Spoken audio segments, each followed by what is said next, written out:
5 দশক ধরে চীনের সাথে আমাদের সম্পর্ক ক্রমাগতভাবে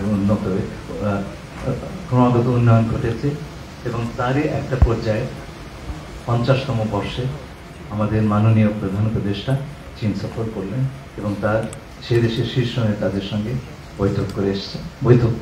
অত্যন্ত ফলপ্রসূ বৈঠক করেছেন। আরো একটি কারণে আমি এই সফরটিকে ঐতিহাসিক বলবো। আগামী কয়েক দশকে সম্পর্ক বাংলাদেশ এবং চীনের দ্বিপাক্ষিক সম্পর্ক একটা অত্যন্ত শক্তিশালী পাটাতনে দাঁড় করে দিয়েছেন আমাদের এই দুই দেশের শীর্ষ দুই নেতা।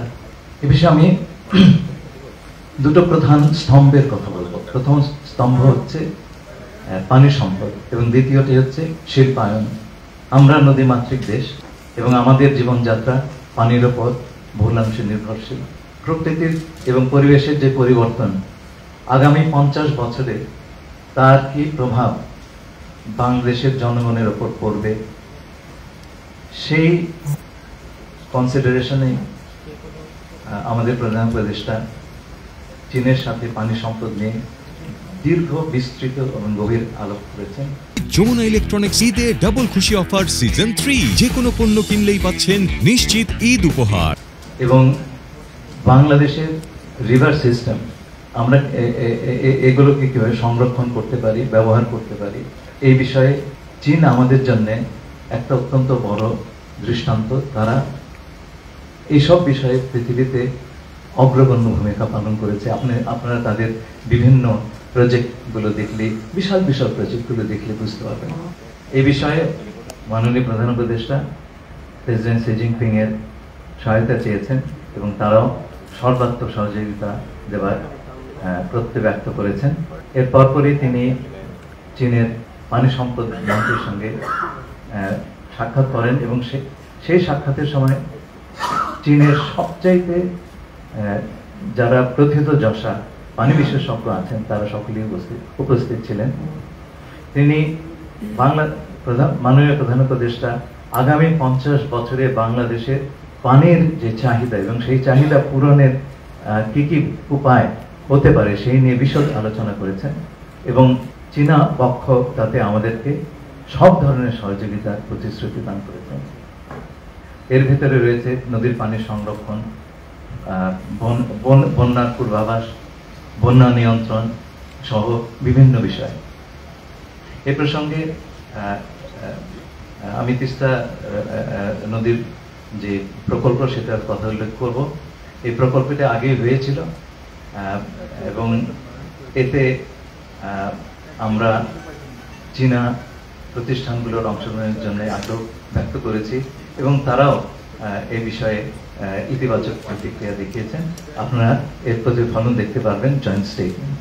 দ্বিতীয়ত হচ্ছে শিল্পায়ন।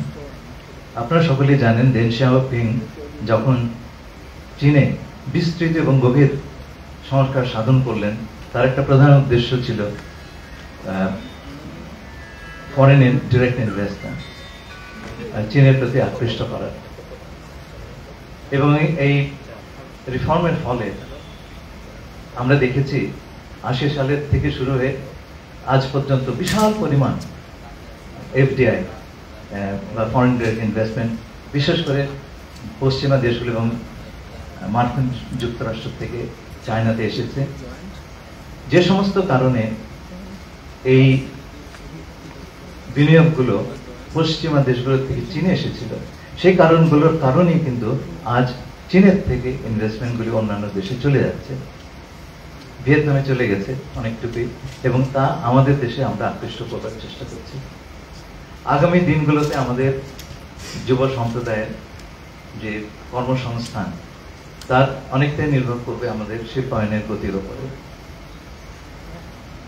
মাননীয় প্রধান উপদেষ্টা প্রেসিডেন্ট শিকে সরাসরি আহ্বান জানিয়েছেন চীনা প্রতিষ্ঠানগুলো যাতে বাংলাদেশে এসে তাদের কারখানা স্থাপন করেন এবং প্রেসিডেন্ট শি সাথে সাথে জবাব দিয়েছেন যে বিষয়টি তিনি ব্যক্তিগতভাবে তদারকি করবেন। এটা আমাদের জন্য একটা বড় পাওয়া।